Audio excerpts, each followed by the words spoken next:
The helicopter touched down in a cloud of Afghan dust, and Gunnery Sergeant Alair Massadeh stepped onto the landing zone at Forward Operating Base Kogyani, knowing she would be hated within the hour.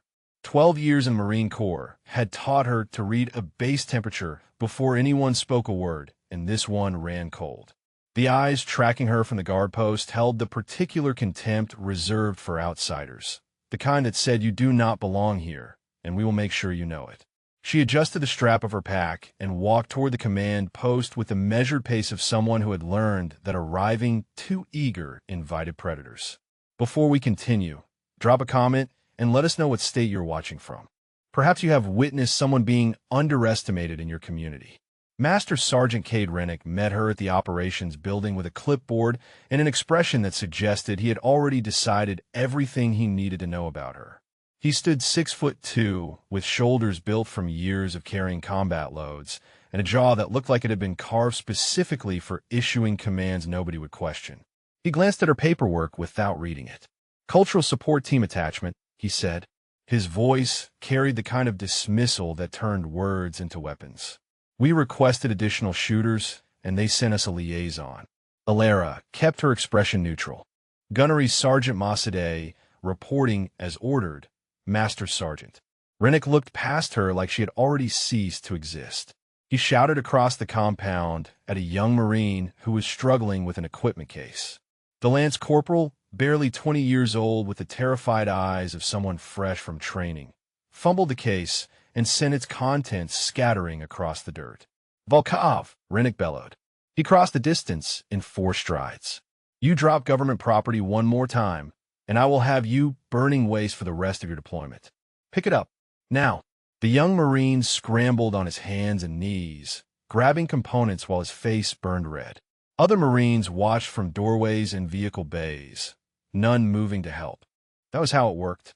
You did not intervene when Rennick chose a target. Alara set down her pack. She walked to where a battery pack had rolled beneath a generator, retrieved it, and handed it to Volkov without a word. Their eyes met briefly. She gave him the smallest nod, the kind that said you are not alone in this, even if it feels that way, and returned to her pack before Rennick finished his inspection of the scattered equipment. Rennick noticed. His eyes narrowed, but he said nothing about it. Instead, he pointed toward a row of plywood structures at the far edge of the compound. "Your quarters are in Building 7. Supply runs happen at 0600. You either make yourself useful or you stay out of the way.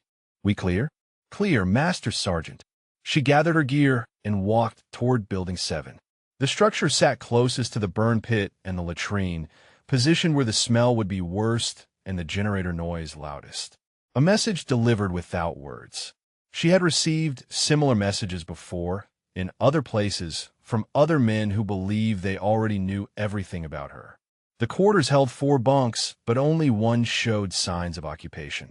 A female staff sergeant looked up from a worn paperback as Alara entered. She had intelligent eyes, dark skin, and the cautious posture of someone who had learned to measure every interaction at this FOB. "Let me guess," the staff sergeant said. "Rennick gave you the welcome speech about making yourself useful." "Word for word." The woman set down her book. "Staff Sergeant Yolanda Preacher. I have been here 3 months. Still waiting to be considered useful by his definition." Alara took the bunk farthest from the door, a position that offered sightlines to both the entrance and the single window. Old habits. She began unpacking her gear with methodical precision. Preacher watched her. "That is not how admin personnel arrange their kit," she observed. Alara paused for half a second, then continued. "Spent some time at different postings. You pick things up." Through the thin walls, they could hear Rennick still addressing Marines in the compound, his voice carrying that particular tone of authority that came from never being challenged. Preacher returned to her book, but her eyes stayed on Alara, cataloging details, asking questions she was too smart to voice out loud. That night, Alara walked the perimeter of the FOB. She told the guards she needed to learn the layout. What she actually needed was to understand sight lines, dead zones, and the rhythm of how this base breathed after dark. She noted the sniper position on the east tower, the gap in coverage near the vehicle bay, and the way sound carried differently across the compound, depending on wind direction. She passed a group of Marines cleaning weapons outside their quarters. Their conversation stopped when she approached and resumed when she passed. One of them muttered something about support personnel that drew quiet laughter from the others. Near the command post, she paused. Through the window, she could see Rennick studying a map with Captain Brennan, the FOB commander. Rennick pointed at something and Brennan nodded. Whatever they were planning, it involved the routes heading east toward the mountain passes. Alara returned to Building 7. Preacher was asleep, her breathing steady and deep. Alara sat on her bunk in the darkness and disassembled her rifle by feel alone, her fingers moving with a speed and precision that had nothing to do with cultural liaison training. She reassembled it in under a minute, checked the action 3 times, and placed it within arm's reach of her pillow. Outside, boots crunched on gravel. 2 Marines passed her building, their voices low. "Did you see how she handled that rifle earlier?" one of them said. "When she was checking her gear at the pad." The other Marine made a dismissive sound. "Probably just showing off. Those support types always want to look like they belong." "No," the first Marine insisted. "That was muscle memory. That was thousands of hours. My instructor at Pendleton did not move that clean." Their footsteps faded into the Afghan night. Alara lay back on her bunk and stared at the plywood ceiling. Tomorrow Rennick would send her on a supply run through hostile territory, expecting her to fail or freeze or prove every assumption he had already made. He would be watching for weakness, because weakness was all he knew how to see. He was going to be disappointed. The morning briefing confirmed everything Alara had suspected about Master Sergeant Rennick. He stood at the front of the operations room addressing 15 Marines, while she and Preacher occupied folding chairs against the back wall, physically separated from the rest of the unit like contamination that needed containing. "Patrol route takes us through Sector 7 today," Rennick said, pointing at the map. "Intelligence suggests minimal activity, but we stay sharp." He glanced toward the back of the room. "Support personnel remain with the vehicles during any dismounted operations. They are not trained for direct engagement, and I will not have liability on my conscience." Preacher's jaw tightened, but she said nothing. Alara watched Rennick's hands as he spoke, noting the way his fingers pressed harder against the map when he mentioned casualties from a previous patrol. There was something personal buried in his operational briefings, something that drove his contempt beyond simple prejudice. After the briefing, the Marines dispersed to prepare their equipment.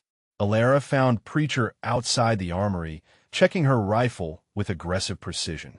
"He has been like this since you arrived?" Alara asked, "or before?"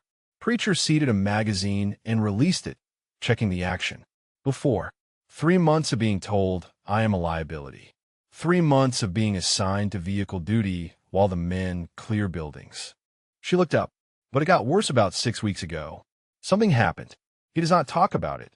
But the other Marines whisper." "What do they say?" "That his brother served here. At this FOB." Preacher lowered her voice. "That his brother did not make it home." Alara filed that information away. Grief twisted people in predictable ways. It found targets that made the pain feel purposeful, enemies that gave shape to formless loss. Rennick had decided that anyone he perceived as weak threatened the Marines under his command, and that belief had calcified into something immovable. The patrol staged at 0700. Alara took her position in the second vehicle, wedged between ammunition cases and water supplies, her rifle across her knees. The convoy rolled through the FOB gates and into the Afghan countryside, a landscape of brown hills and distant mountains that looked beautiful until you learned how many ways it could kill you. 40 minutes into the patrol, the convoy halted at a small village. Rennick ordered dismount for the riflemen, while Alara and Preacher remained with the vehicles as instructed. Through the dusty window, Alara watched the Marines move through the village, their movements professional but not exceptional. She noted the rooftop they failed to check, the alley they cleared too quickly, the pattern in their formation that a competent enemy could exploit. Movement caught her eye. A man on the eastern ridge, there for half a second and then gone. She reached for her radio to report it, then stopped. Rennick would dismiss her observation. Worse, he would use it as evidence that support personnel panicked at shadows. She watched the ridge for another 3 minutes. The figure did not reappear. Perhaps it had been nothing. Perhaps it had been a shepherd. Or perhaps someone was mapping their patrol routes, and she had just let them do it because speaking up meant being dismissed. The convoy returned to FOB Kogyani without incident. Alara spent the afternoon in the motor pool, helping with vehicle maintenance, a task that kept her hands busy while her mind worked through tactical problems that were not hers to solve. Lance Corporal Volkov found her there, approaching with the nervous energy of someone working up courage. "Gunnery Sergeant," he said. He glanced around to make sure no one was watching. "I wanted to thank you for yesterday with the equipment." Alara wiped grease from her hands. "You would have managed fine without help." "No," Volkov said. "I would not have, and nobody else would have helped." He hesitated. "Rennick, he is hard on everyone, but he is harder on some. I have seen how he treats you and Staff Sergeant Preacher. It is not right." Alara studied the young Marine. 19, maybe 20 years old, still carrying the openness that combat would eventually close.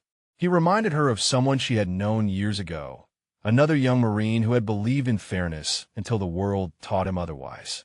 "Keep your head down and do your job well," she told him. "The rest works itself out eventually." "Does it?" She did not answer because the honest answer was not always, and sometimes the people who deserve recognition never receive it, and sometimes the wrong people take credit, and sometimes you spend years being invisible because visible meant dead. That night Alara dreamed of Marja. The dream was always the same: darkness and gunfire and the weight of a wounded Marine across her shoulders. 7 of them had not made it out. She had carried 3 others to safety one at a time, while enemy rounds snapped past her head, and still 7 had died because she could not move fast enough, could not be in enough places at once, could not stop the ambush that should never have happened. She woke gasping, her hand reaching for a rifle that was exactly where she had left it. The plywood walls of Building 7 materialized around her. Afghanistan, not Marja. 2 years later, different FOB, same war. Preacher was watching her from the other bunk. "Bad dream," Alara said. Her voice came out steadier than she felt. "Must have been." Preacher did not look away. "You were speaking, giving commands. Coordinates." "Alara, that is not admin terminology." The silence stretched between them. Alara could lie. She had been lying for 2 years, wearing a cover identity like a second skin, pretending to be someone smaller than she was because smaller meant safe. "I have been in difficult situations before," she said finally. "You learn things." Preacher sat up slowly. In the dim light filtering through the window, her eyes moved to Alara's arm where the sleeve had ridden up during sleep. Scars there, pale lines against brown skin, the kind that came from shrapnel and field surgery.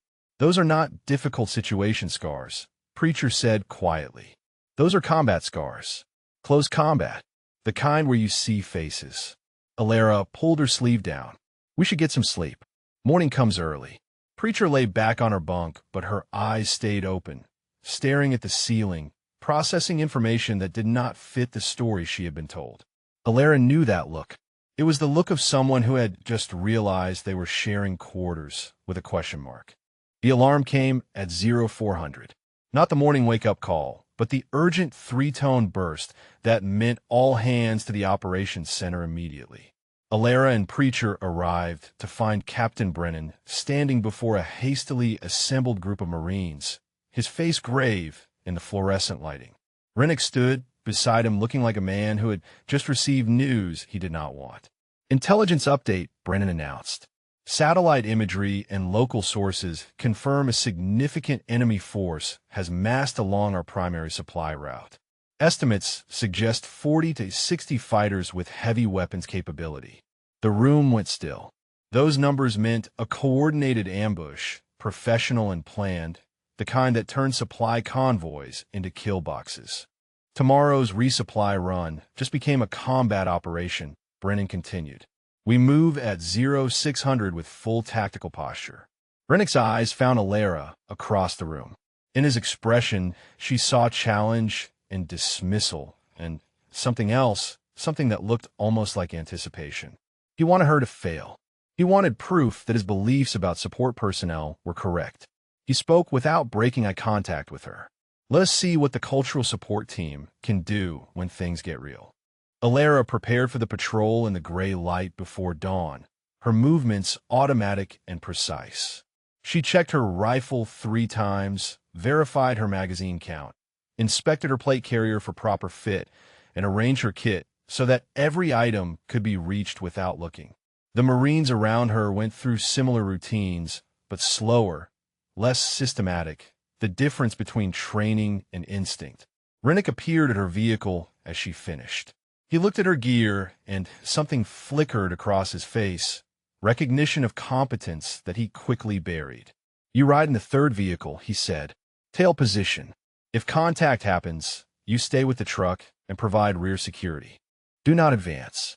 Do not engage unless directly threatened. Understood?" Tail position was the most exposed spot in a convoy ambush.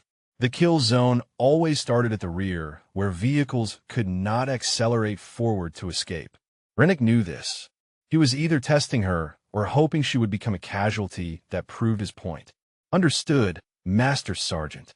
The convoy rolled out at 0600 sharp. For vehicles carrying 18 Marines, plus Alara and Preacher, moving through terrain that funneled them into predictable routes between rocky hills. Perfect ambush country. Alara watched the ridgelines through her window, reading the landscape the way others read words on a page. 40 minutes into the movement, she saw it. A glint on the eastern slope, there and gone. Then another on the western ridge. Coordinated positioning. Someone was tracking them. She keyed her radio. Tailgunner to lead. Possible observation posts on both ridges. Eastern slope, 200 meters from the rock formation. Western ridge, near the dead tree. Recommend we alter route. Static. Then Rennick's voice, dismissive and cold. Tailgunner, maintain radio discipline. We are not changing route based on shadows. Alara bit back her response. Beside her, Preacher had gone tense, her eyes now scanning the same ridgelines. "You see something?" Preacher asked quietly. 2 spotters minimum. Professional positioning. They have been tracking us since the last checkpoint. Should we say something else? Alara shook her head. He will not listen. Just be ready. The convoy continued forward into the narrowing valley. Alara shifted her rifle to a ready position, her thumb resting near the safety. The other Marines in her vehicle noticed and exchanged glances. 3 minutes later, the first RPG streaked down from the western ridge. The explosion hit the lead vehicle's engine block, stopping the convoy dead. Automatic weapons fire erupted from both ridges, rounds pinging off armor and shattering windows. The ambush was exactly where Alara had predicted, executed exactly as she had feared. Contact left and right, someone shouted over the radio.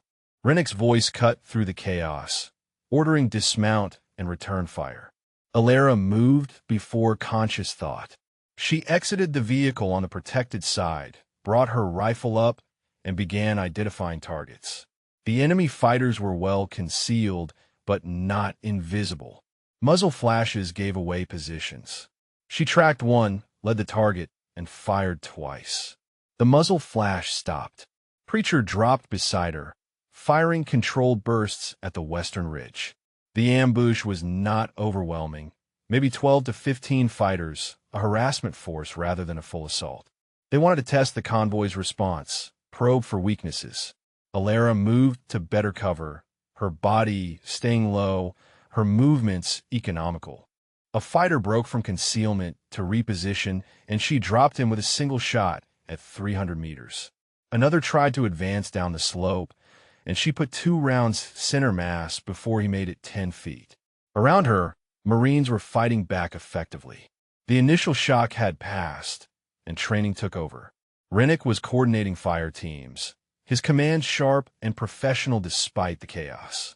Whatever his flaws, he knew combat.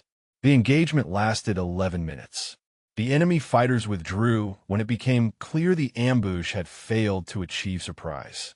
No Marine casualties, though the lead vehicle was disabled and would need towing. In the aftermath, Alara helped establish a security perimeter while the convoy reorganized. Her hands were steady. Her breathing was controlled. She had fired 7 rounds, and was reasonably certain all 7 had found their targets. Sergeant Ottera, a compact rifleman with intelligent eyes, approached her during the lull. He had been in the vehicle ahead of hers, close enough to watch her engagement. "Gunnery Sergeant," he said carefully, "that was some shooting back there." "We got lucky," Ilera replied. They were not expecting resistance. Ottera did not look convinced, but he nodded and moved away. The convoy reached a small village 2 hours later, stopping to assess damage and gather intelligence. Ilera stayed with the vehicles as ordered while Marines questioned locals about enemy movements. Through the open window, she could hear the interpreter, Corporal Nazreen Qadri, struggling to communicate with an elderly villager whose dialect differed from standard Dari. Without thinking, Ilera stepped out of the vehicle and approached. She spoke to the old man directly, her Dari flowing in the specific dialect of Helmand province, asking about water sources and family connections and the things that mattered in village life before working toward questions about the men in the mountains. The old man's face changed. He began talking freely, sharing information about fighter movements, supply routes, a commander who had arrived 2 weeks ago from Pakistan. Ilera listened, asked follow-up questions, and thanked him in the formal manner his generation expected. When she turned around, Corporal Qadri was staring at her. So was Rennick. "Where did you learn that?" Rennick demanded. His voice was quiet, which was somehow more dangerous than shouting. "Language training," Ilera said. "It is part of the cultural support curriculum." That was not classroom Dari. Qadri's voice held confusion and something like awe.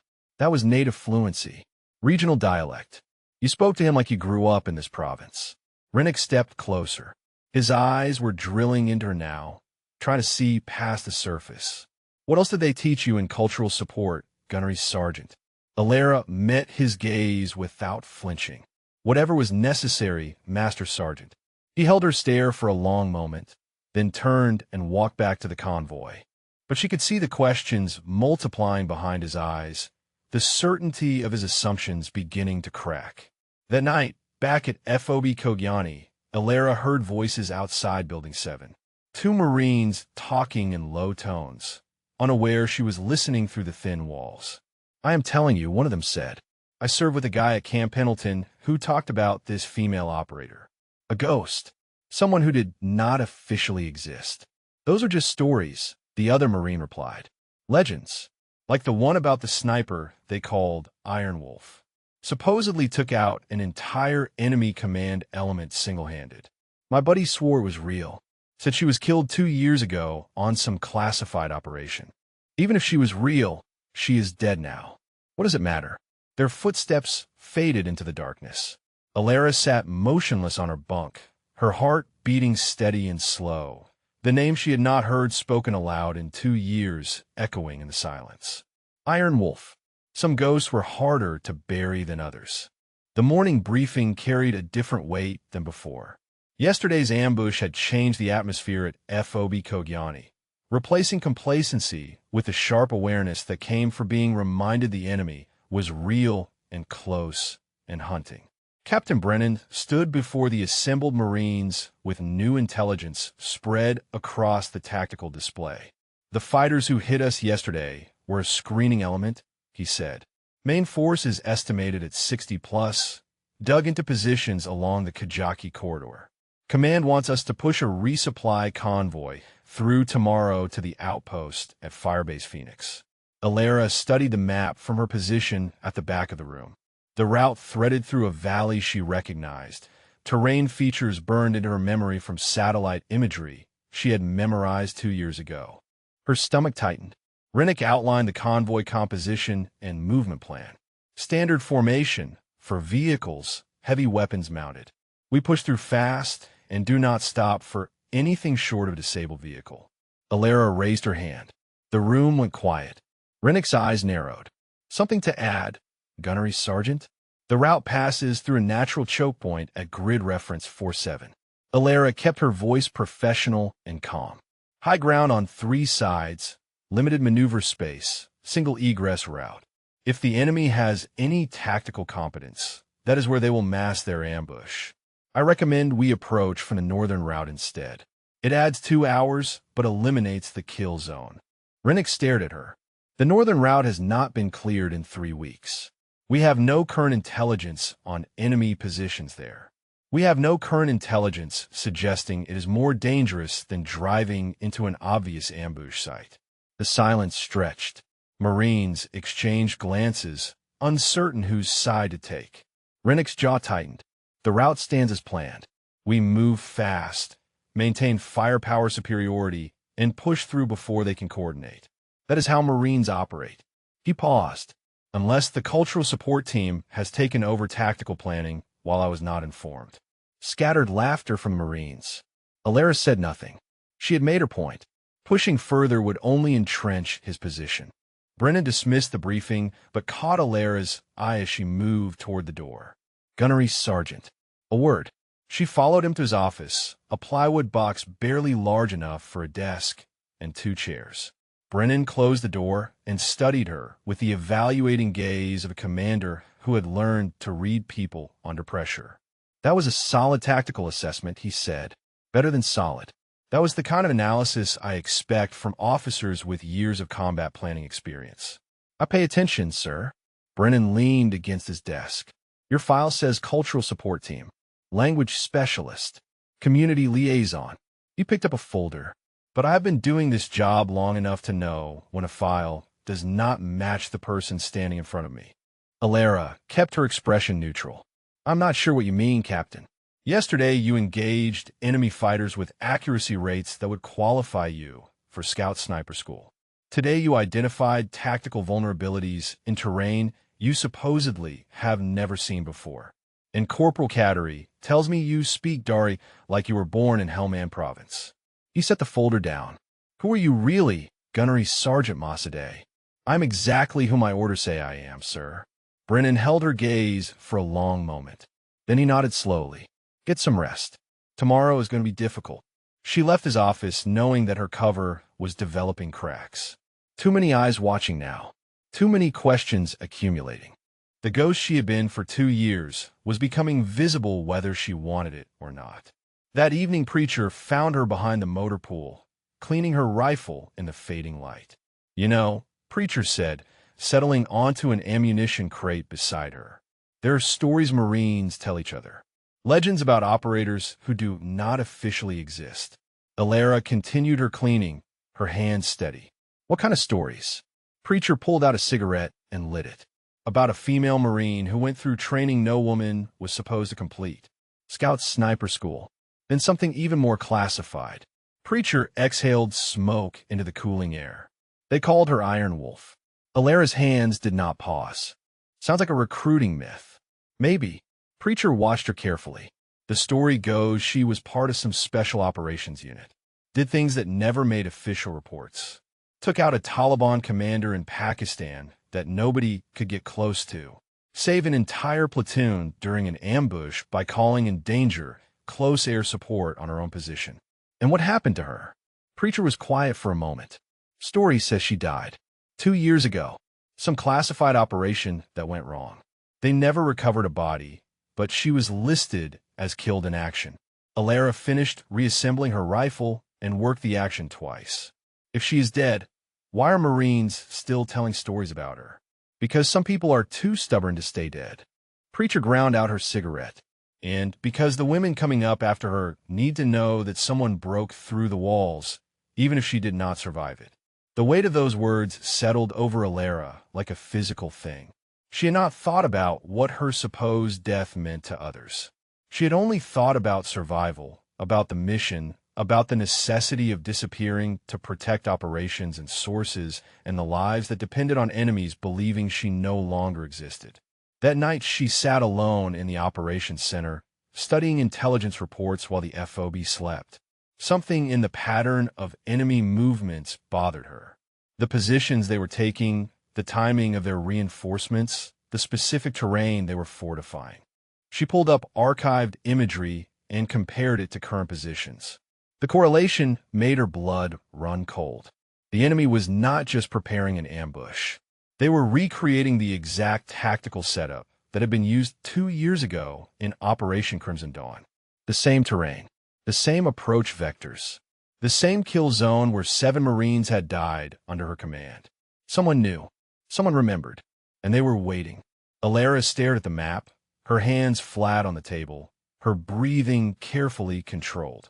Tomorrow's convoy would pass through the exact location where she had watched friends die, where she had carried bodies through gunfire, where she had earned a call sign by doing things that still woke her screaming in the night. The mountains on the screen looked peaceful in the satellite imagery, but she knew what waited there. She knew what those valleys could become when the shooting started. The last time she had been there, 7 Marines came home in boxes. This time would be different. It had to be. The convoy rolled out at 0530 under a sky just beginning to lighten. Alara sat in the tail vehicle again, watching the mountains grow larger through the dusty windshield. Every ridge and valley matched the topography burned into her nightmares. She had walked this ground before, 2 years ago, in a life that officially no longer existed. Preacher rode beside her, checking her weapon for the 3rd time. "You're quiet this morning.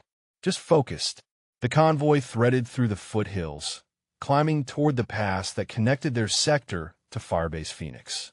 Radio chatter was minimal, professional, the clipped communications of Marines who understood that today could turn violent without warning.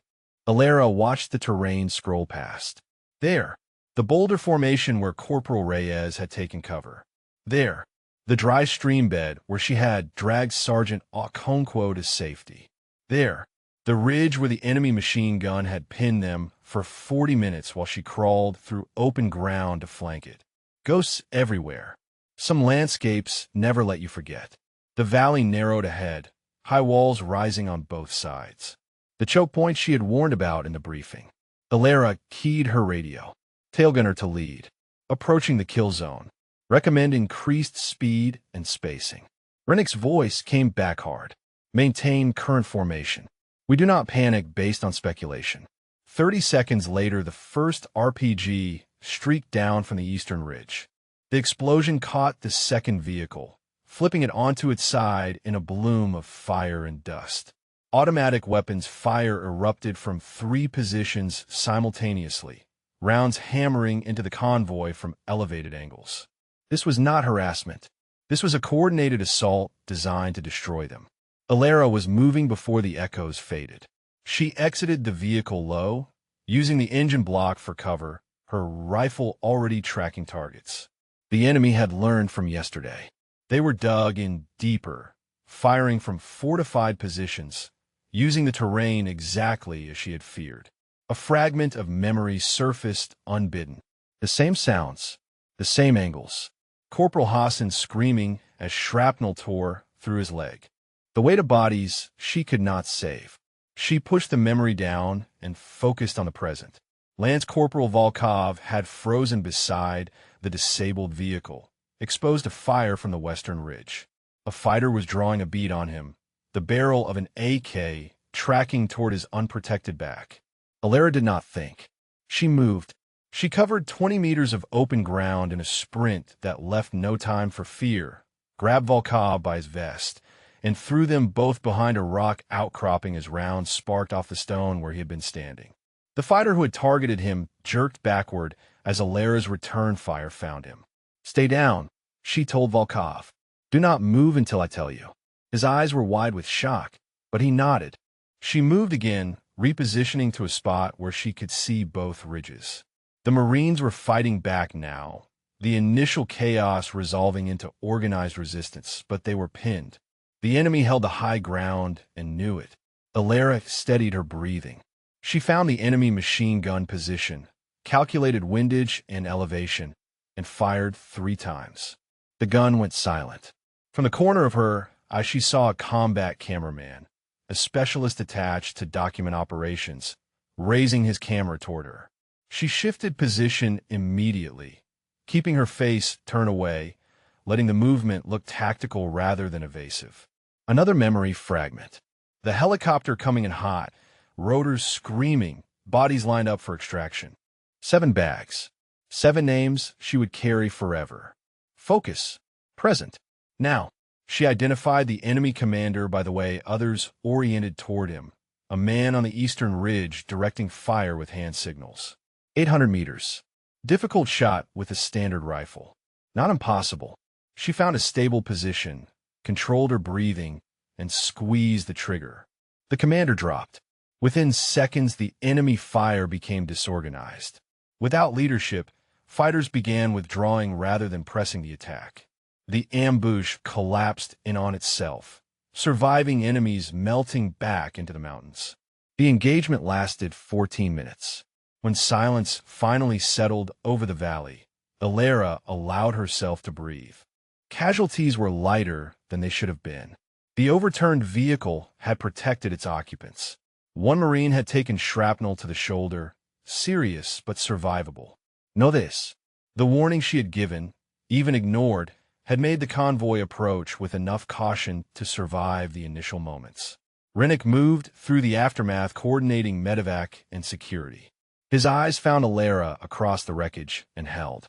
She saw the questions there, the disbelief, the walls of certainty beginning to crumble. He said nothing. There was nothing to say that would fit his understanding of the world. Later, as they waited for helicopter extraction, Preacher approached Alara with a strange expression. Private Collins was in the second vehicle, Preacher said quietly. The one that flipped. He saw what happened during the firefight. He told me about a shot you took. Alara kept her face neutral. We all took shots. That is how firefights work. He said you dropped an enemy fighter at 800 meters with iron sights. 3 rounds, 1 target, impossible distance with that rifle. Preacher stepped closer. Collins went through scout, sniper screening. He knows what that kind of shooting means. And he knows there is no cultural support team training that teaches it. Collins was disoriented from a blast. You probably saw someone else. Preacher shook her head slowly. I have been watching you for days, Alara. The way you move, the way you read terrain, the way you handle weapon. She paused. You are not who your file says you are. And I think you know exactly what those Iron Wolf stories are really about. Before Alara could respond, Captain Brennan's voice cut across the perimeter. Gunnery, Sergeant Masade. Command post. Now, she found him waiting beside the radio station, his face grave. He held a printed message. Your file has been flagged by higher command, Brennan said. Someone at Camp Leatherneck is asking questions about your assignment here, about your background, about discrepancies in your service record. He looked up. I told you I know when a file does not match the person. Apparently, I'm not the only one who noticed. Alara felt the walls closing in. 2 years of careful anonymity unraveling in a single day. You have until morning to give me answers, Brennan continued. Real ones. Or I send an inquiry up the chain and let them sort out who you really are. The helicopter was coming now, rotors beating the air, dust swirling across the valley where 7 Marines had died 2 years ago, where she had become something that was not supposed to exist. Her cover had hours left at most, and she still had not decided what to do when it finally shattered. Alara never got the chance to answer Captain Brennan. The first mortar round hit the fuel depot at 0317, turning the night into a wall of orange flame. The explosion knocked her sideways, ears ringing, instincts screaming to move. A second round hit near the motor pool, then a third. The alarm sirens wailed to life as automatic weapons fire erupted from multiple directions outside the perimeter wire. All hands to defensive positions, Brennan shouted into the chaos. This is not a probe. They're coming through. Alara grabbed her rifle and ran toward the east wall, where the fire was heaviest. The FOB's defensive positions were manned, but taking casualties. Muzzle flashes from the darkness beyond the wire suggesting at least 30 attackers on this sector alone. Someone had given the enemy detailed information about their defenses. The gunner on the east tower went down as she arrived, clutching his shoulder and screaming. The mounted .50 caliber sat silent, its barrel pointed uselessly at the sky. Alara climbed the ladder without thinking. She swung behind the weapon, racked the charging handle, and opened fire in controlled bursts. The .50's thunder rolled across the compound, tracers reaching into the darkness, finding targets. Enemy fighters who had been advancing on the wire scattered for cover. East Tower is back up, she called into the radio. Concentrated assault on sectors 4 through 6. I count 3 does a minimum. Rennick's voice came back, strained but controlled. All positions hold. Reinforcements moving to East Wall. Below her, a young Marine named Dawson had pressed himself against a barrier, his rifle shaking in his hands. He was 19 years old, 3 weeks in country, facing his first real combat. His eyes had the glazed look of someone whose mind was trying to shut down. "Dawson," Alara shouted down to him. Her voice cut through his paralysis. "Look at me." She waited until his eyes found hers. "You're going to be fine. Your rifle works. Your training works. Pick a sector and engage targets. Nothing else matters right now." "I cannot," he stammered. "I cannot do this." "Yes, you can." Alara fired another burst, dropped 2 fighters trying to breach the wire. "You are a Marine. This is what Marines do. Breathe, aim, squeeze. That is all. Just those 3 things." Something shifted in Dawson's face. His hand steadied. He raised his rifle, found a target, and fired. The shot went wide, but the second one did not. He was fighting now. Alara returned to the 50, sweeping fire across the assault line. The enemy had expected to overwhelm the FOB with speed and violence. They had not expected organized resistance this quickly, but they were not retreating. "A breach," someone shouted. "Southeast corner. They are through the wire." Alara saw it. A dozen fighters pouring through a gap in the perimeter, spreading into the compound. If they reached the command post or the ammunition storage, the FOB was lost. She abandoned the 50 and dropped from the tower, hitting the ground running. 3 Marines fell in behind her without being asked, following her toward the breach. "On me," she commanded, bounding Overwatch. "First team moves, second team covers." We pushed them back to the wire. The counterattack was brutal and close. She led from the front, her rifle barking in short bursts, her movements drawing fire away from the Marines behind her. Room to room, barrier to barrier, they pushed the breach force back toward the gap in the wire. Volkov was beside her now, his fear from the earlier ambush replaced by something harder. He moved when she moved, fired when she called targets. The young Marine who had frozen the valley was becoming something else. They sealed the breach in 11 minutes. The last enemy fighters withdrew into the darkness, dragging their wounded. The assault was broken. In the sudden silence, Alara heard someone calling for a medic. She found Dawson behind the barrier where she had talked him through his fear. He was lying on his back, hands pressed against his stomach, dark blood pooling beneath him. A round had found the gap between his armor plates. She dropped beside him and applied pressure, but she could feel the truth beneath her hands. Too much damage. Too much blood already lost. Dawson looked up at her with eyes that were beginning to fade. "Did I do okay?" The words caught in her throat. She had seen death before. She had held Marines as they died, made promises she could not keep, carried guilt that never got lighter. But this one broke something she thought she had armored over. "You did perfect," she told him. "You stood up when it mattered. You fought when it counted. Your family will know you died a Marine." His hand found hers and squeezed weakly. "Will you tell them? My mom and my sister. Will you tell them I was not scared?" "I will tell them," she whispered.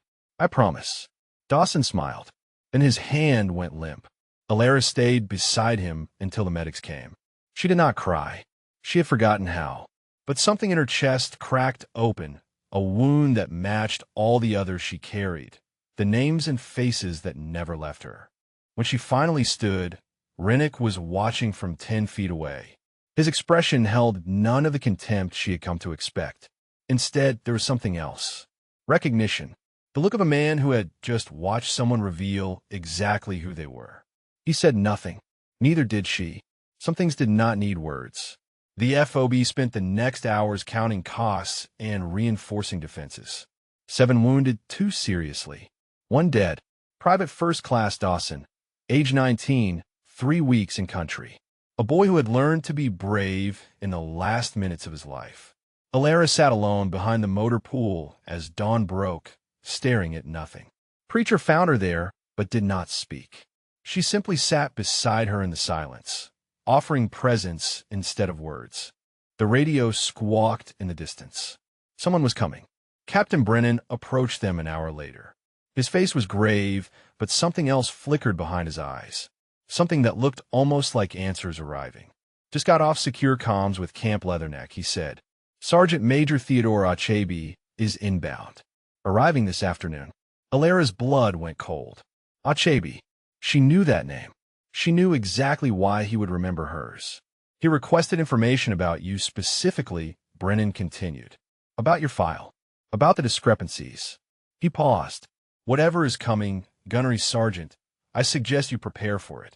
Because something tells me your cultural support cover is about to become irrelevant. The helicopter would arrive in 6 hours. Alara had 6 hours to decide whether to run or finally stop hiding. 6 hours until the ghost came back to life. The FOB woke to the smell of smoke and the weight of what had been lost. Marines moved through the compound repairing defenses and cataloging damage with the mechanical efficiency of people who had learned to push grief into boxes that could be opened later. Private Dawson's personal effects had been collected and sealed. His bunk was already stripped. The war did not pause for mourning. Alara had not slept. Every time she closed her eyes, she saw Dawson's face, heard his voice asking if he had done okay. Another name for the list she carried. Another promise she would have to keep.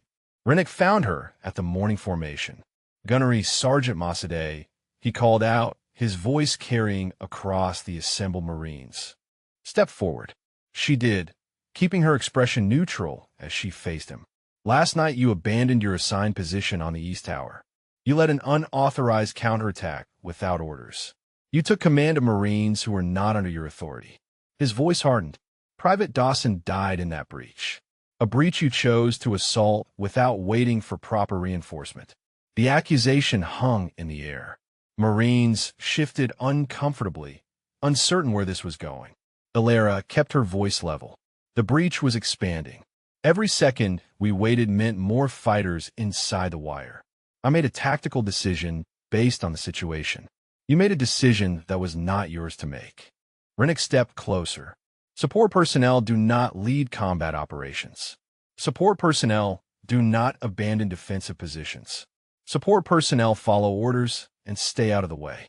With respect, Master Sergeant, if I had stayed on that tower, the breach would have overwhelmed the southeast sector. More Marines would have died. Rennick's face reddened. You do not get to decide who lives and who dies. That is not your call. It was last night. The words landed like a slap. Rennick's hands clenched at his sides. Preacher stepped forward from the formation. Her voice cut through the tension like a blade. Master Sergeant, she said, I was on the east wall. I saw what happened. She looked around at the assembled Marines. Gunnery Sergeant Masade took over the 50 cal after Corporal Peters went down. She broke the assault on our sector. Then she led 4 Marines to seal a breach that would have cost us the FOB. She paused, letting the words settle. Private Dawson died fighting. He died because he stood up when it mattered instead of freezing like he did in the valley. And the only reason he found that courage was because she talked him through his fear. Preacher turned back to Rennick. I do not know who she really is, but know what I saw. And what I saw was a Marine saving lives. The silence stretched. Then Volkov stepped forward. She saved my life in the valley, he said. His voice was quiet but steady. When I froze, she pulled me to cover and dropped the fighter who was about to kill me. He looked at Rennick. I would not be standing here if not for her. Other Marines shifted, exchanging glances. The formation was fracturing along lines of loyalty and observation. Rennick looked like a man watching foundations crack beneath his feet. He opened his mouth to respond, but Captain Brennan's voice cut him off. That is enough. Brennan strode into the formation, his expression brooking no argument. We have more pressing concerns than assigning blame for a battle we won. He gestured for the senior personnel to follow him toward the command post. Inside, a map had been covered with new markers showing enemy positions and movement patterns. Intelligence analysis of last night's attack, Brennan said. The enemy knew our defensive layout. Guard rotations. Weak points in the wire. He looked around the room. Someone gave them detailed information about this FOB. Eyes turned toward Alara. The outsider. The unknown. The woman whose file did not match who she was. She felt the suspicion gathering like storm clouds. If I was feeding information to the enemy, Alara said calmly. Why would I fight to defend this position? Why would I seal the breach instead of letting them through? Brennan held up a hand. We have a prisoner. One of the fighters captured during the breach. He has been resistant to interrogation. Alara understood immediately. You want me to try? The prisoner was held in a reinforced storage container near the motor pool. He was young, maybe 22, with the hard eyes of someone who had been fighting since childhood. He spat at the feet of the Marines guarding him. Alara entered alone. She sat across from him and began speaking in Pashto, not Dari. A different dialect, a different tribal affiliation. She spoke of his family's region, the specific valleys where his accent said he had grown up. She spoke of the commander she had dropped at 800 meters, described him in detail. The prisoner's face changed. Fear replaced defiance. Within 20 minutes, she had extracted the intelligence chain. A local informant in the village they had visited. Payments routed through Pakistan. No connection to anyone inside the FOB. She delivered the information to Brennan with professional detachment. The suspicion evaporated, but the questions did not. Rennick found her alone outside the command post an hour later. The afternoon sun cast long shadows across the compound, and for once his face held no hostility. Only exhaustion. My brother served here, he said quietly. 18 months ago, he was killed in an attack on this FOB. An attack that should have been stopped. Alara said nothing. She waited. The investigation said there was a weak link in the defense. Someone who froze. Someone who did not do their job. Rennick's voice cracked almost imperceptibly. I've spent every day since then making sure that no one under my command becomes that weak link. Making sure no one else dies because someone was not ready. You think women are the weak link. I think anyone I cannot trust is a risk I cannot take. He looked at her directly. But you are not what I thought you were. I do not know what you are, but you're not weak. It was not an apology. It was not acceptance. But it was something Alara could have pressed, could have thrown his prejudice back in his face. Instead, she saw the grief beneath the armor, the brother he could not save, the guilt that drove his cruelty. We all carry ghosts, she said. The trick is not letting them turn us into something we cannot live with. Rennick held her gaze for a long moment. Then he nodded once and walked away. The helicopter appeared on the horizon at 14:30 hours. Alara watched it approach, her heart beating steady despite what was coming. Sergeant Major Theodore Achebe. She had not seen him in 2 years. Not since Operation Crimson Dawn. Not since he had been one of the Marines she carried out of that valley. The helicopter touched down and a tall figure emerged, moving with the deliberate authority of someone who had spent 3 decades earning respect. Achebe crossed the compound, shaking hands with Brennan, exchanging words with Rennick. Then his eyes found Alara. He went still. Recognition flickered across his face, followed by something that looked almost like wonder. He nodded once, slowly, deliberately, and Alara knew that whatever came next, the ghost was about to speak. Sergeant Major Achebe disappeared into Captain Brennan's office and did not emerge for 2 hours. The FOB hummed with speculation. Marines gathered in small groups, trading theories about why a sergeant major from Camp Leatherneck would visit a remote outpost the day after a major attack. Some thought it was an inspection. Others suspected a classified operation. A few whispered that someone was in trouble. Preacher found Alara near the motor pool, watching the command post from a distance. You know him, Preacher said. It was not a question. The way he looked at you when he landed. That was recognition. Alara did not answer. Who are you really? Preacher's voice was quiet, insistent. I have watched you fight. I have seen what you can do. And now a sergeant major flies in from Leatherneck and looks at you like he has seen a ghost. Maybe he has. Before Preacher could respond, a runner approached. Gunnery Sergeant Masadeh. Sergeant Major Achebe requests your presence in the briefing room. Alone, Alara straightened her uniform and walked toward the command post. Every step felt like walking toward a door she had kept locked for 2 years. Whatever waited on the other side, there would be no going back. The briefing room was empty except for Achebe. He stood by the window, hands clasped behind his back, watching the mountains that had taken so much from both of them. Close the door, he said without turning. She did. The silence stretched for a long moment. Then Achebe turned to face her. His eyes held the weight of memory. The last time I saw you, he said slowly, you were carrying Sergeant Okonkwo across 400 meters of open ground while enemy rounds kicked up dirt at your feet. I took 3 bullets that day. You took 2, and then you went back for others. Alara kept her voice steady. That was a long time ago. 2 years. Achebe stepped closer. 2 years since Operation Crimson Dawn. 2 years since you saved my life and 11 others. 2 years since they told the world you were dead. The official report served its purpose. Its purpose?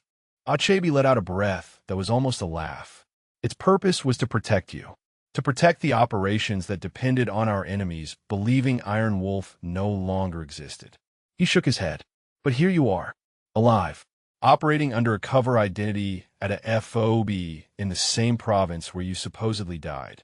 Why? Alara met his gaze. Because I could not stay dead while Marines were dying. The words hung between them. Achebe studied her face, reading the truth there. You found a way back in, he said. New identity, new assignment, cultural support team. He almost smiled. You are the worst cultural support specialist I have ever heard of. The cover worked until it did not. Achebe moved to the table where a classified folder sat unopened. The attacks on this FOB. The ambush on your convoy. The coordinated assault last night. They are all connected. A new commander has consolidated enemy forces in this region. He has been targeting American positions with intelligence and tactical precision we have not seen in years. Alara felt the pieces clicking together. Someone trained him. Someone taught him everything we know about counterinsurgency. Achebe opened the folder and spread photographs across the table. His name is Masoud Karimi, former Afghan National Army, defected 18 months ago. He paused. He was trained by American Special Operations Forces. By MARSOC specifically. Alara looked at the photographs. The face was unfamiliar, but the tactics were not. The ambush patterns, the assault coordination, the intelligence gathering. All of it bore the fingerprints of American doctrine turned against its creators. You need someone who can match him, she said. I need Iron Wolf. Achebe's voice was firm. We have a window. 72 hours before he relocates. A small team, surgical insertion, eliminate the command structure. The kind of operation you built your legend on. And you want me to lead it. There's no one else. The operators available do not know this terrain like you do. They do not speak the language. They do not have your experience against this specific type of target. Achebe leaned forward. But Iron Wolf cannot lead this mission from behind a cover identity. These Marines need to know who they are following. The weight of the decision pressed down on her. 2 years of hiding. 2 years of being no one. 2 years of carrying her legend like a secret that could never be spoken. If I reveal myself, that protection is gone. Every enemy who wanted me dead will know I am alive. Yes, and the Marines who follow me into that valley might not come back. Also yes, Achebe's expression softened slightly. But they will follow the truth, not a lie wrapped in a borrowed name. The door opened. Rennick stood in the entrance, his face a mask of frustration. Sergeant Major, with respect, I have a right to know what is happening in my FOB. There are operations being discussed, and I am being excluded. Achebe regarded him calmly. Master Sergeant Rennick, your concerns are noted. This woman has been operating under my command with a file full of lies. Rennick pointed at Alara. Whatever she really is, I need to know. My Marines need to know. Achebe looked at Alara. The question was in his eyes. The decision was hers. She thought of Dawson dying in her arms. Of Volkov standing up in formation to defend her. Of Preacher challenging Rennick when silence would have been easier. Of all the Marines who had fought beside her without knowing who they were fighting with. They deserved the truth. Call assembly, she said quietly. All personnel. Achebe nodded. He turned to Rennick. You want to know who she is, Master Sergeant? You are about to find out. 20 minutes later, every Marine at FOB Kogyani stood in formation. The afternoon sun cast long shadows across the compound. Alara stood beside Achebe at the front, her heart pounding against her ribs. Rennick's eyes were fixed on her, waiting. Preacher stood in the second row, her expression unreadable.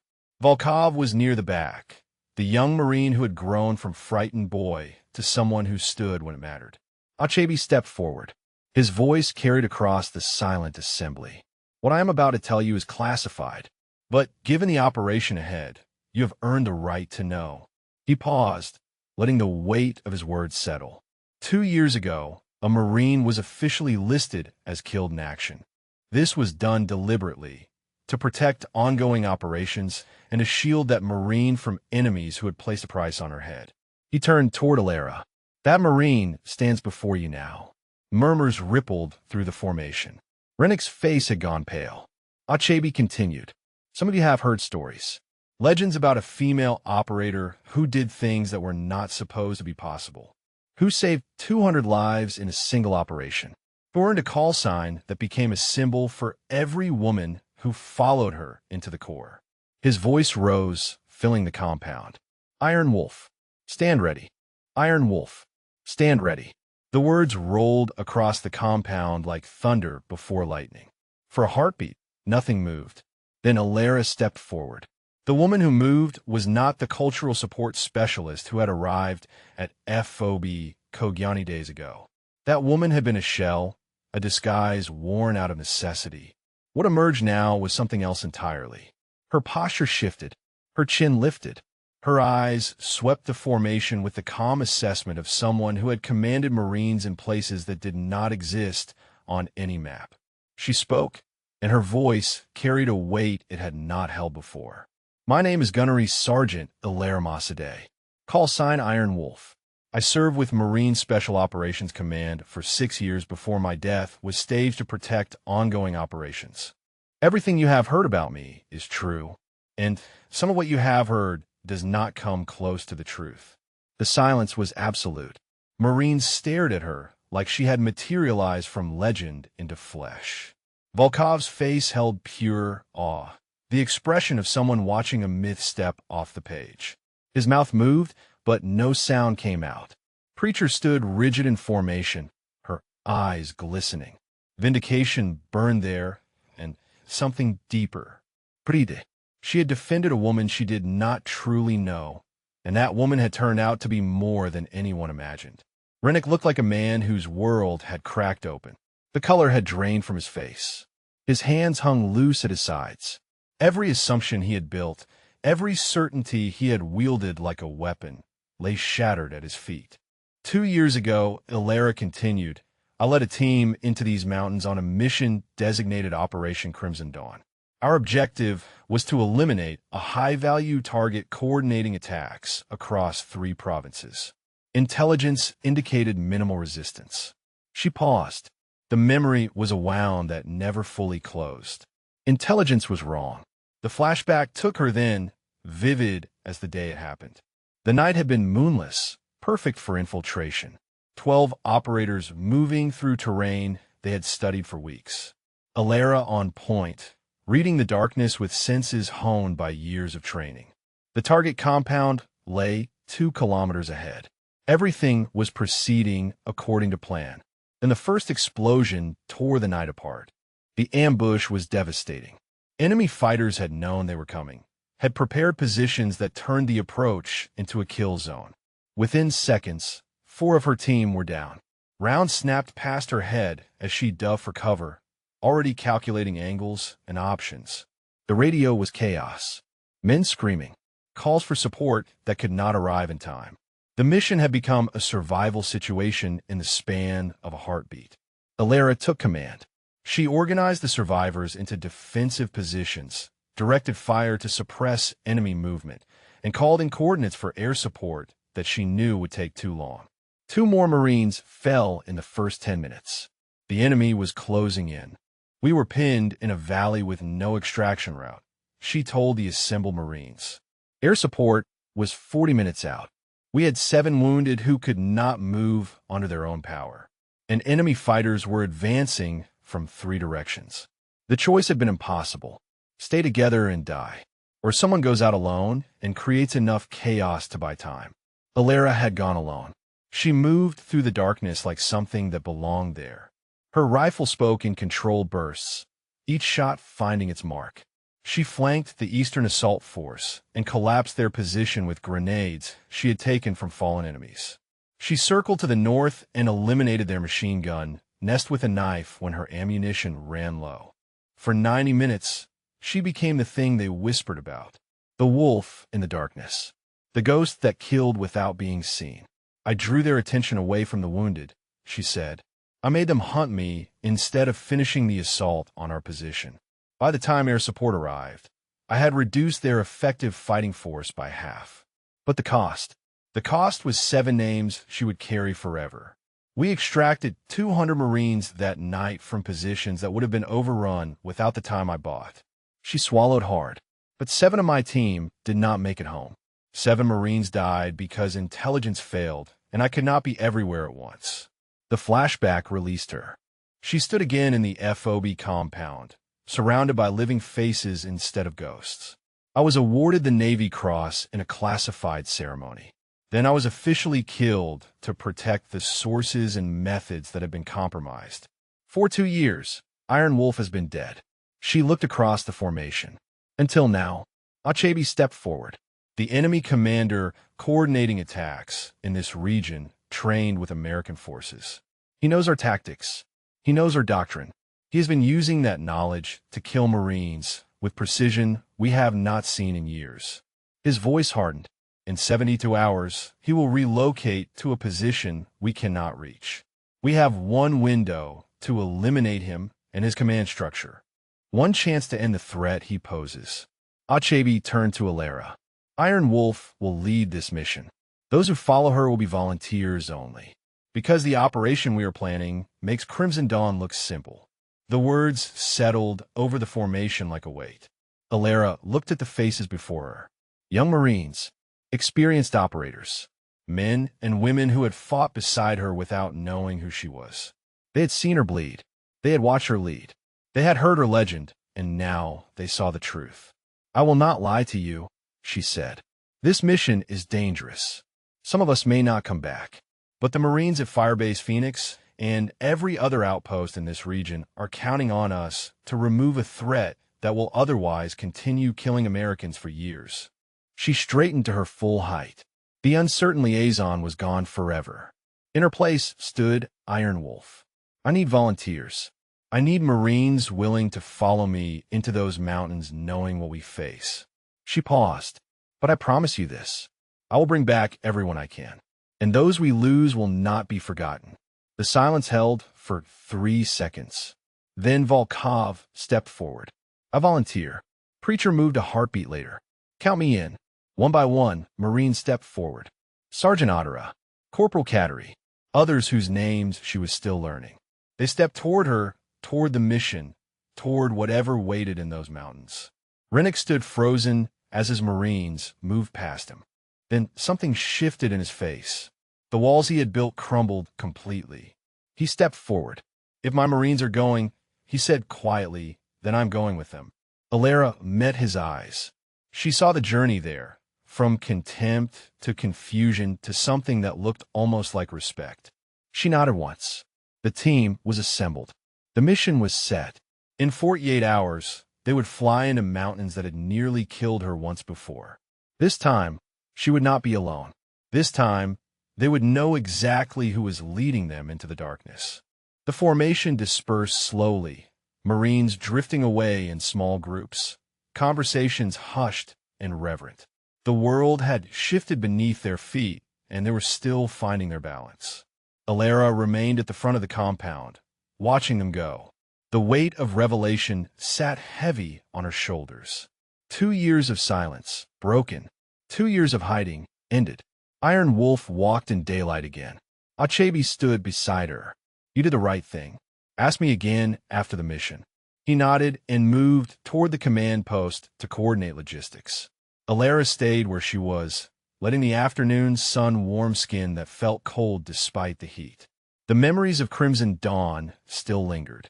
Not just the combat, but what came after.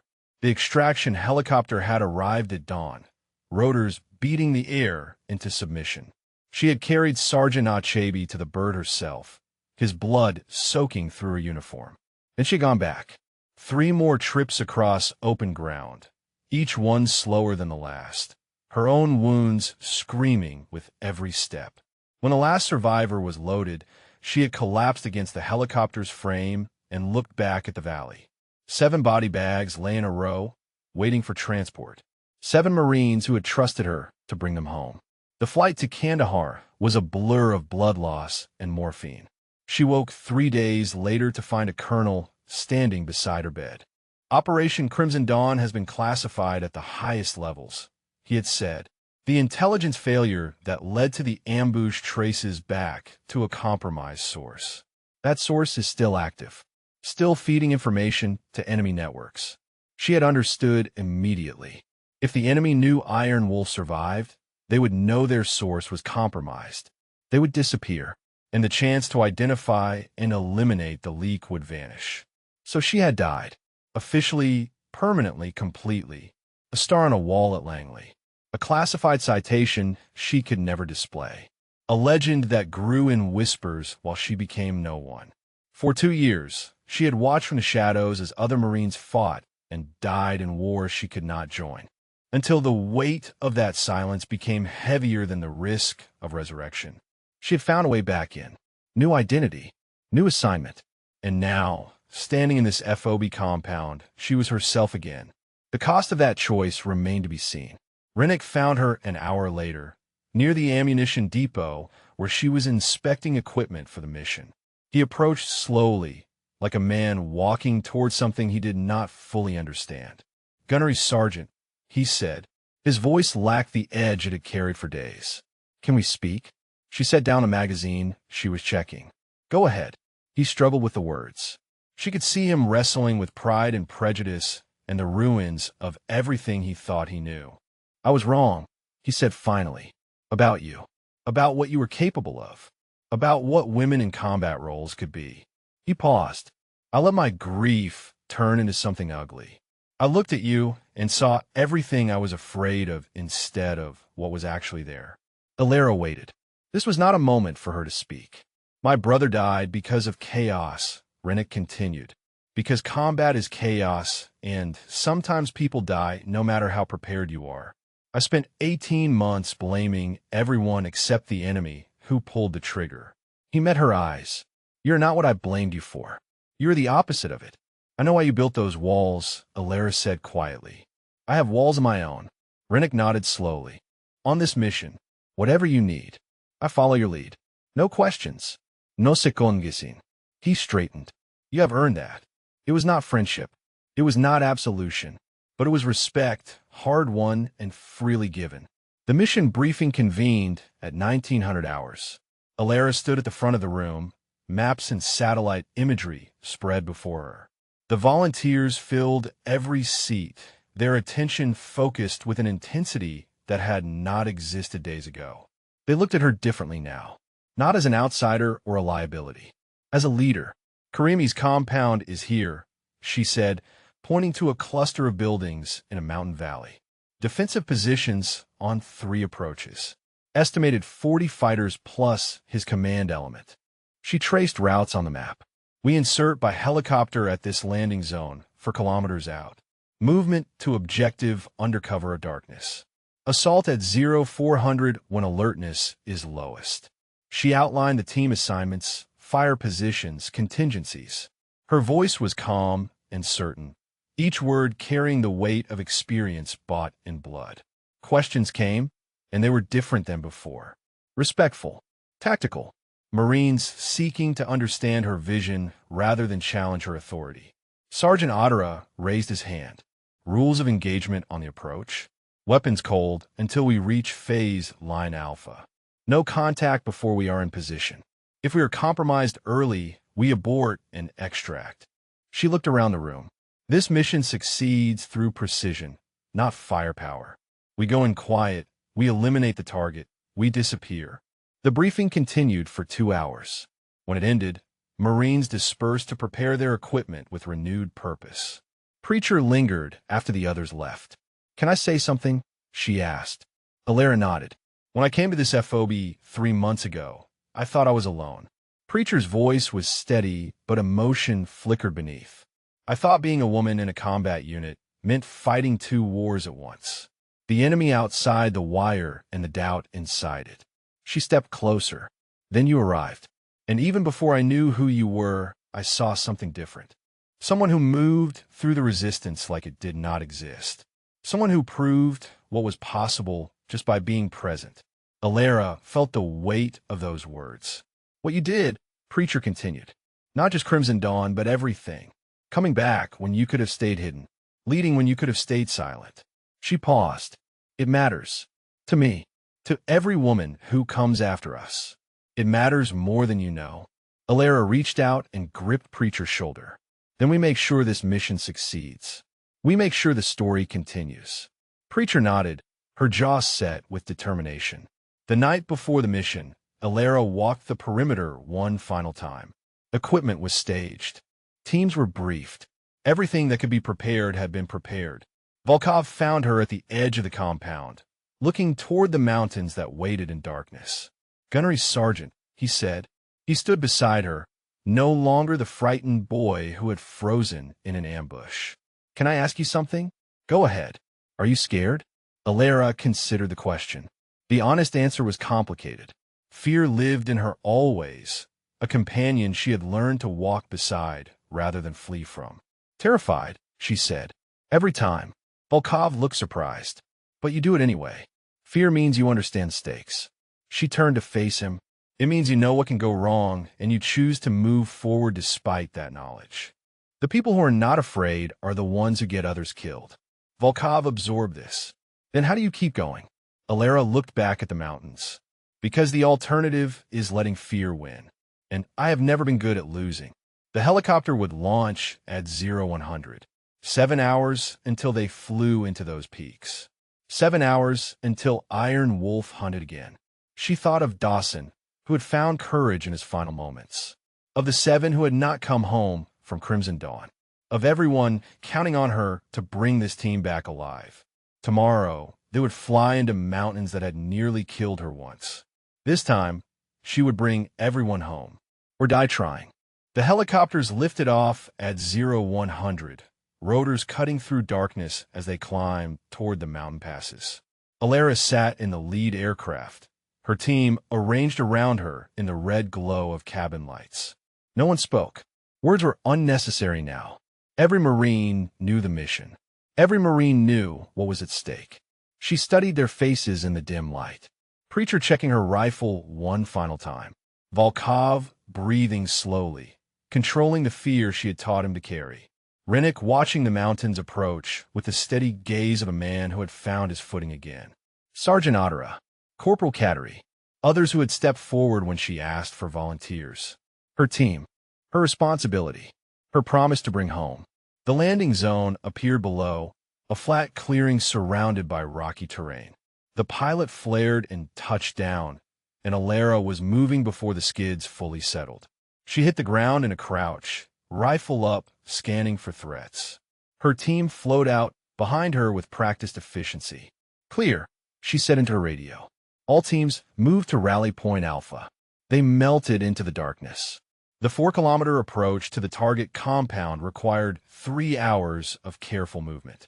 Alara led from the front, reading the terrain by starlight, sensing the places where enemy observation posts might lurk. Twice she halted the column, waiting motionless while distant figures passed along ridgelines above them. Her instincts were singing. The mountains felt alive with threat, but she had learned long ago to move through danger rather than away from it. At the 2-kilometer mark, they encountered their first obstacle, an enemy patrol for fighters moving along the route they needed to cross. Alara raised her fist, and her team froze instantly. She watched the patrol through her scope. Their pattern was predictable, their alertness low. Amateurs. She signaled Ottera forward. 2 targets each. Simultaneous. On my mark. They waited until the patrol reached the optimal position. Alara breathed out slowly. Mark. For shots. For bodies dropping. The sound of suppressed rifles barely louder than the wind. Move, Alara commanded. They crossed the danger area and continued toward the objective. The compound emerged from darkness an hour before dawn. A cluster of stone buildings surrounded by fighting positions, exactly as intelligence had indicated. Alara counted sentries and mapped their patterns while her team established assault positions. Rennick's voice came through her earpiece, low and professional. Alpha team in position. Ready on your command. Bravo team set. Preacher added. Alara, checker watch. 0350. 10 minutes until the assault. Then everything went wrong. A dog began barking near the compound's eastern wall. Flashlights flickered to life. Voices shouted in Pashto. Someone had found something, a footprint perhaps, or disturbed ground. The enemy was waking up. They are alerting, Ottera hissed. We need to move now or abort. Alara's mind raced through options. A frontal assault against an alerted enemy would cost lives. Withdrawal meant Karimi would relocate and disappear. Neither choice was acceptable. Then she saw it. A drainage culvert running beneath the compound's northern wall. Large enough for one person, leading directly into the interior. New plan, she said into her radio. Alpha and Bravo teams maintain positions. Suppressive fire on my signal. I'm going through the culvert. Rennick's voice came back immediately.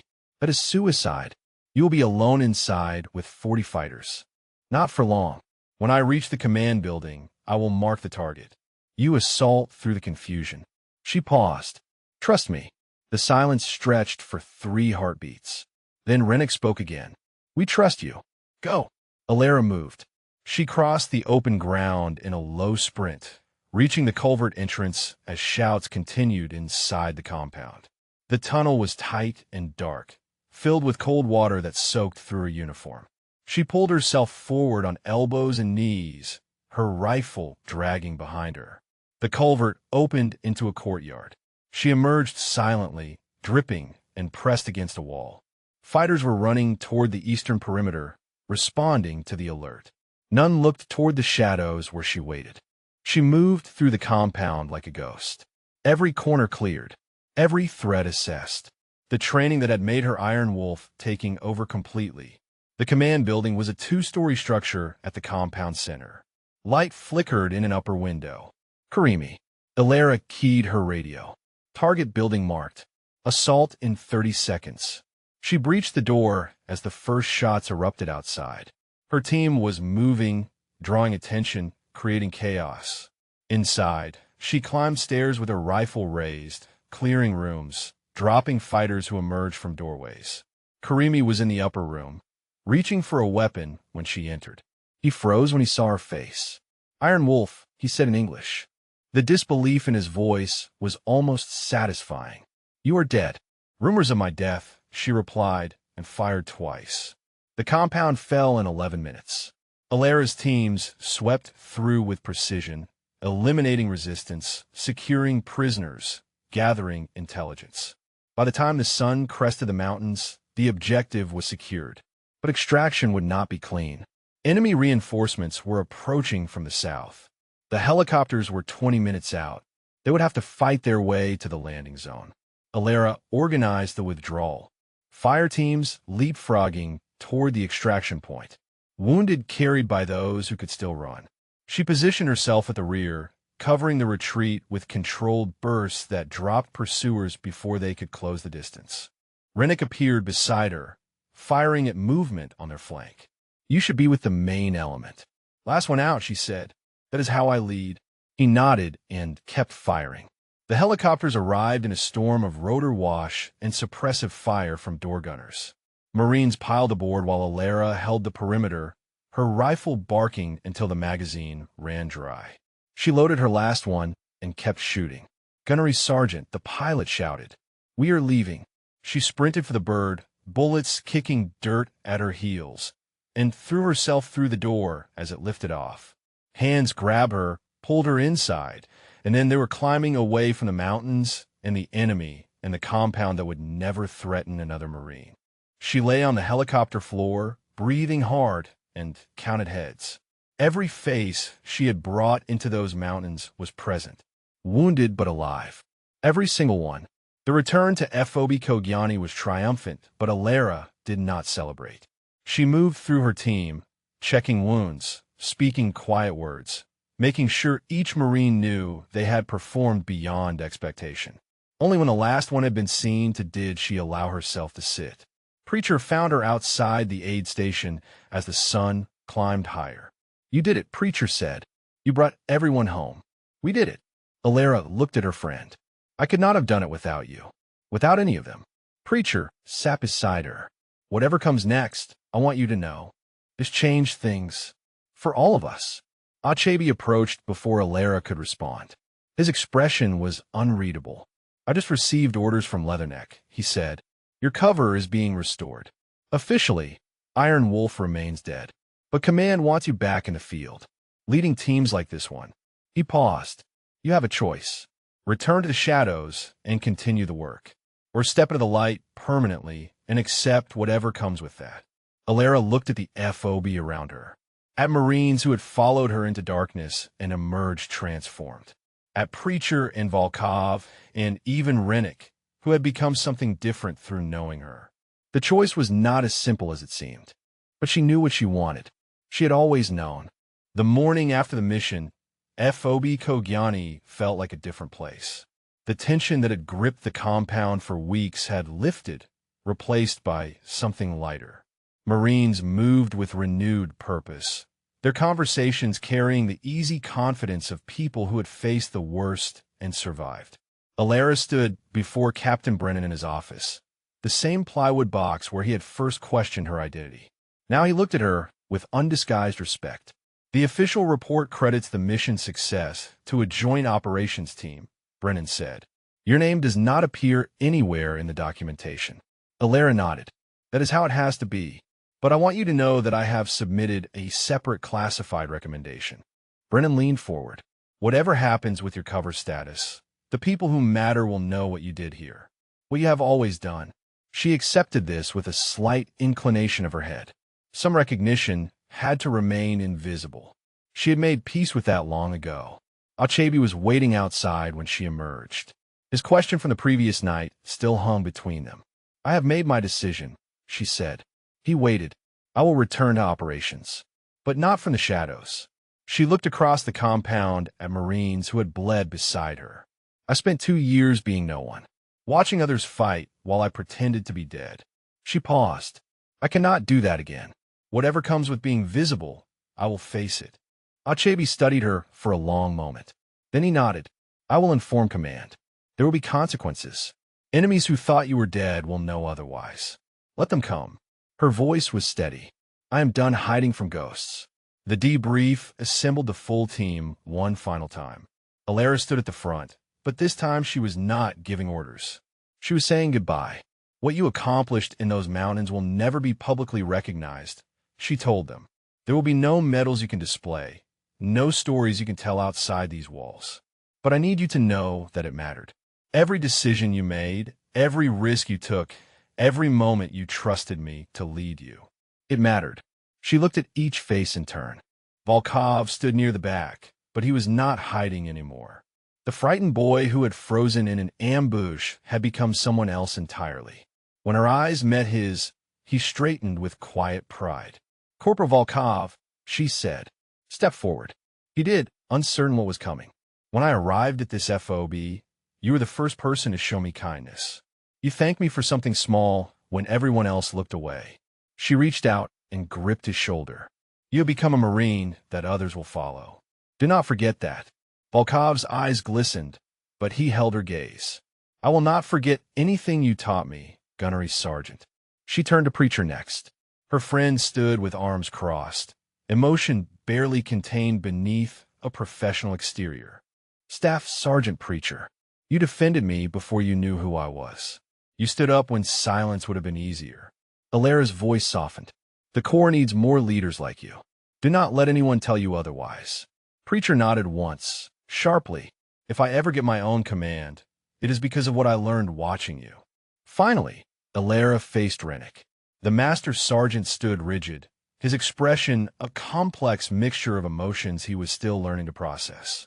The contempt that had defined their early interactions was gone completely, replaced by something harder to name. Master Sergeant Rennick, Ilara said. You, and I did not start well. A murmur of acknowledgement rippled through the assembled Marines. But when it mattered, you followed. You trusted. You put aside everything you thought you knew, and you led your team with honor. She extended her hand. That is not easy. I respect it. Rennick looked at her hand for a moment. Then he took it. If you ever need support, he said quietly, my team will be there. Whatever you are facing, wherever you are going.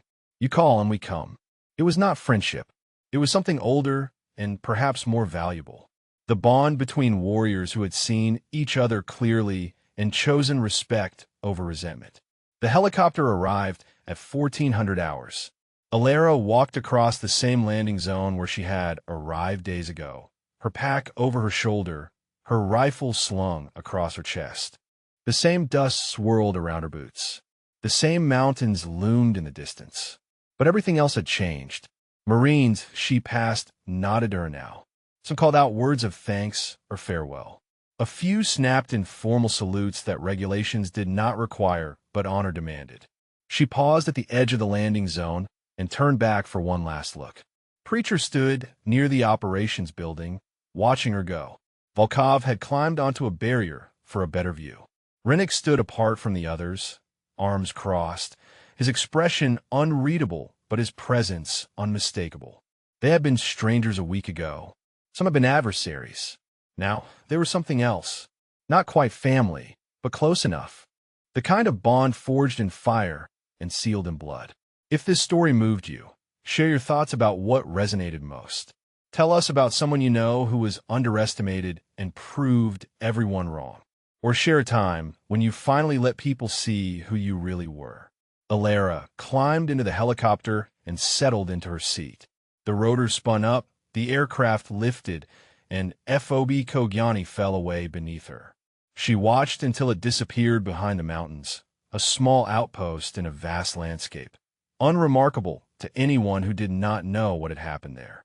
For 2 years, she had been a ghost, a name on a memorial wall, a legend whispered in barracks and training facilities, growing larger with each retelling while the woman behind it shrank into nothing. She had chosen that death to protect others, had worn invisibility like armor, believing that being no one was the price of keeping people safe. But she understood now what that choice had cost her. Not just identity, but connection, purpose, the simple truth of being seen by others and seeing them in return. Iron Wolf had been a weapon. Ilara Masadeh was something more. The helicopter carried her toward whatever came next. New missions, new teams, new opportunities to lead Marines into darkness and bring them back to light. There would be enemies who learned she was alive. There would be consequences for stepping out of the shadows. There would be risks she could not predict and costs she could not foresee. But there would also be this, the memory of Marines who followed her into mountains that should have killed them.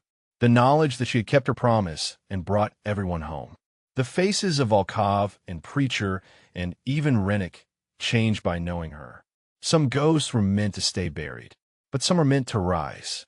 The mountains fell away behind her, and Ilara Masadeh flew toward the sun, no longer hiding, no longer invisible, no longer anyone, but exactly who she had always been. Iron Wolf, alive, ready,